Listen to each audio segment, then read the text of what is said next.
యావత్ ప్రపంచమంతా కూడా ఘనముగా కొనియాడుతూ ఉన్నది. విశ్వాసులము, కథోలికమైనటువంటి మేము మా విశ్వాసాన్ని, మా భక్తిని సిలువలో మరణించినటువంటి ఆ క్రీస్తు భగవానుని మీద కుమ్మరిస్తూ ఈ గుడివాడ పట్టణ వీధుల్లో మా విశ్వాసాన్ని ప్రకటిస్తూ యొక్క బహిరంగ సిలువ మార్గాన్ని ఏర్పాటు చేయడం జరిగింది. ప్రియ సహోదరి సహోదరులారా, ఈనాడు యావత్ ప్రపంచమంతా కూడా యేసుక్రీస్తు ప్రభు మరణించినటువంటి రోజును గుడ్ ఫ్రైడేగా పరిగణిస్తున్నది. దీనిలో తెలుగులోకి తర్జమా చేస్తే మంచి శుక్రవారము. మంచి శుక్రవారం. ఒక వ్యక్తి మరణం ఏ రీతిగా మంచిని చేకూరుస్తూ ఉంది. మనందరి కుటుంబాలలో ఎంతో మంది వ్యక్తులు మరణించారు. మన ప్రియమైనటువంటి వారు, జన్మనిచ్చినటువంటి వారు, తోబుట్టువులు, బంధుమిత్రులు ఎంతో మంది మన కుటుంబాలలో మరణించినటువంటి వారు ఉంటారు. ఆ మరణించినటువంటి వారి రోజు మనకు ఆనందాన్ని, సంతోషాన్ని కలిగిస్తుందా? కలిగించదు. ఆ రోజును మనం దుఃఖకరమైనటువంటి రోజుగా పరిగణిస్తాం. ఏ శుభకార్యాన్ని ఆ రోజును పెట్టుకో, ఏ మంచి కార్యాన్ని ఆ రోజున ప్రారంభించడానికి పూనుకో. అటువంటిది మరణించినటువంటి ఒక వ్యక్తి యొక్క రోజు ఏ రీతిగా మంచి రోజు అవుతున్నది లేదా శుభప్రదమైనటువంటి రోజుగా పరిగణించబడుతున్నది అంటే ఇది కేవలం ఒక యేసుక్రీస్తు ప్రభుని మాత్రంలోనే మనం చూస్తూ ఉంటాము. యేసుక్రీస్తు ప్రభు మరణించింది ఏదో ఆయన పాపము చేశాడను, లేదా ఆయన ఆయుష్యం అయిపోయిందను, లేదా ఆయనకు ఏదో ఒక రోగము సోకి తన జీవితాన్ని ముగించుకున్నాడను అర్థము కాదు. ఆయన యుక్త వయస్కుడు, 33 సంవత్సరంలోనే ఆయన జీవితం అంతమొందింది అంటే కారణం ఆయన తన కోసం మరణించలేదు. ఆయనను విశ్వసిస్తున్నటువంటి ఇక్కడ గుమిగూడిన లేదా ఈ యొక్క ప్రసంగాన్ని ఆలకిస్తున్నటువంటి సమస్త మానవాళి కోసం యేసుక్రీస్తు ప్రభు మరణించాడు. సమస్త మానవాళి కోసం తన అంతస్తును, స్థాయిని తగ్గించుకొని ఈ లోకానికి ఏం చేశాడు? స్వయముగా దైవ కుమారుడైనటువంటి యేసుక్రీస్తు ప్రభు ఈ మనుష్య రూపాన్ని ధరించి ఈ లోకంలో మానవ మాతృడిగా ఉద్భవించి మనందరి కోసం, మనందరి పాపాలను ప్రక్షాళన గావించడం కోసం ఆయన మరణాన్ని చవి చూడాల్సి వచ్చింది. కాబట్టి ఆయన మనందరికీ కూడా శుభప్రదమైనటువంటి రోజు. ఆయన మనందరి కోసమై ప్రాణ విడిచినటువంటి రోజును సమస్త ప్రపంచము కూడా మంచి రోజుగా గుర్తిస్తుంది. సమస్త ప్రపంచము కూడా ఈ రోజుకు మించినటువంటి శుభప్రదమైనటువంటి రోజు ఉండకూడదని ఇదిగో ఉన్నటువంటి వారంలో 8 రోజులలో ఈ యొక్క శుక్రవారాన్ని మంచి శుక్రవారంగా, శుభ శుక్రవారముగా కొనియాడుతుంది. అంటే దానికి గల ప్రధానమైన కారణం ఇదిగో సిలువలో ఆయన చిందించినటువంటి రక్తం, మనందరి కోసమే, మనందరి విమోచన కోసమే ఆయన కాల్చినటువంటి రక్తానికి సూచన ఈ సిలువ మరణం.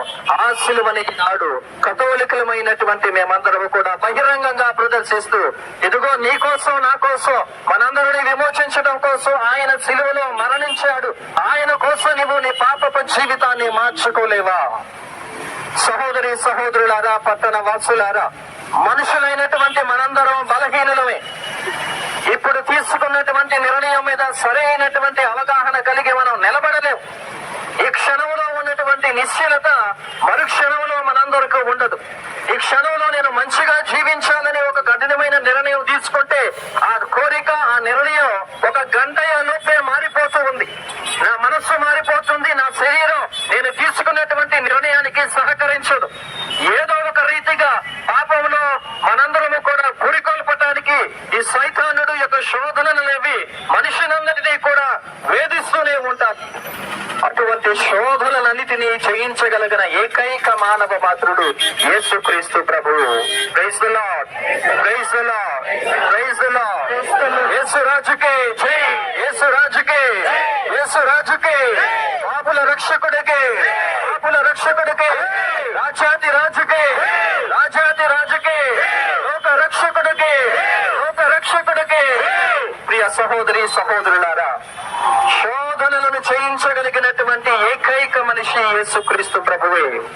ఆ ప్రభువే మనందరినీ కూడా చెబుతున్నటువంటి లేదా మనందరికీ చూపించిన మార్గం ఏమిటంటే పుణ్యమైనటువంటి మార్గం. నీ జీవితం ద్వారా ఏ వ్యక్తిని కూడా ఇబ్బంది పెట్టకూడదు. నీ మాట ద్వారా ఏ వ్యక్తిని కూడా చంపివేయకూడదు. నీ ఆలోచన ద్వారా ఏ వ్యక్తిని కూడా కృంగ తీయకూడదు, అనగదొక్కకూడదు అనేటటువంటి మరణించినటువంటి క్రీస్తు ప్రభు ఈయన. ఏ వ్యక్తిని కూడా ఇబ్బంది పెట్టకుండా నీకు నీవుగా నీ శరీరాన్ని ఏ రీతిగా ప్రేమించుకుంటావు, నీ శత్రువును సహితము కూడా ప్రేమించు అన్న గొప్ప మాటను పలికినటువంటి వ్యక్తి ఈ క్రీస్తు ప్రభువే. మనందరం అనుకుంటాము గాంధీ గారి గురించి మాట్లాడతా, ఒక చెంప మీద కొడితే ఇంకొక చెంప చూపించాలని ఎవరు చెప్పారు అంటే గాంధీ గారి గుర్తుకొస్తారు. గాంధీ గారికి ఈ ఆలోచన ఎక్కడి నుంచి వచ్చింది? ఆయన యేసుక్రీస్తు ప్రభు జీవిత చరిత్రను చదివాడు. మన జాతిపిత అయినటువంటి మహాత్మా గాంధీ గారు యేసుక్రీస్తు ప్రభుని యొక్క జీవిత చరిత్రను చదివి, ఆ చరిత్ర చదవటం ద్వారా చలించిపోయినటువంటి ఆయన తీసుకున్నటువంటి కఠినమైన నిర్ణయం ఏమిటంటే అహింసావాదం. యేసురాజుకే, యేసురాజుకే, యేసురాజుకే, సిలువనాథునికే, సిలువనాథునికే. గాంధీ గారు ఈనాడు అహింసావాదంతో మన భారతదేశానికి స్వాతంత్రం తీసుకొని వచ్చాడంటే కారణం ఈ యేసు ప్రభు, యేసునాథునికే, యేసునాథునికే, యేసునాథునికే. అందుకే యేసు ప్రభు చెప్పినటువంటి మాటను గాంధీ గారు పలుకుతూ ఉంటారు. ఒక చెంప మీద వేరే వ్యక్తి నిన్ను కొట్టినప్పుడు మరొక చెంపను ఆ వ్యక్తికి చూపించు. బైబిల్ గ్రంథంలో ఈ మాట రాసి ఉంటుంది, చదువుకోండి. ప్రియ సహోదరి సహోదరులారా, క్రీస్తు ప్రభుని జీవితం ద్వారా చలించి మారినటువంటి వ్యక్తులు ఈ సమాజంలో, ముఖ్యంగా మన భారతదేశంలో కోకొల్లులుగా ఉన్నారు. యేసు ప్రభు చెప్పినటువంటి సుమాత్రకును అనుసరిస్తూ వారి జీవితాలను మార్చుకున్నటువంటి వారు మన భారతదేశంలో ఎంతో మంది ఉన్నారు. ఆయన చూపినటువంటి ప్రేమ మార్గంలో నడిచి, ఆయన చూపినటువంటి క్షమా మార్గంలో నడిచి తమ జీవితాలను అత్యున్నతమైనటువంటి స్థాయికి తీసుకెళ్లినటువంటి వారు ఈ ప్రపంచంలో ఎంతో మంది ఉన్నారు. అటువంటి వ్యక్తిని బహిరంగంగా ఈనాడు మేమందరం కూడా మీ ముందు ఉంచుతూ ఉన్నాము. అటువంటి వ్యక్తిని ఈనాడు బహిరంగంగా మేమందరం మీకు చూపిస్తూ ఉన్నాము. ఆయన ఈ రోజు మరణించింది కేవలం ఆయన కోసం కాదు, ఈ సమస్తాన్ని బాగు చేయడం కోసం, పాపపు ఊపిలో కొట్టుమిట్టాడుతున్నటువంటి మనిషిని లేవనెత్తడం కోసం అన్న మా విశ్వాసాన్ని బహిరంగంగా ప్రదర్శిస్తున్నటువంటి ఈ రోజు మంచి రోజు కాకపోతే, శుభప్రదమైనటువంటి రోజు కాకపోతే ఇంకొక పేరు ఒకటి ఈ రోజుకు ఉండనే ఉండదు.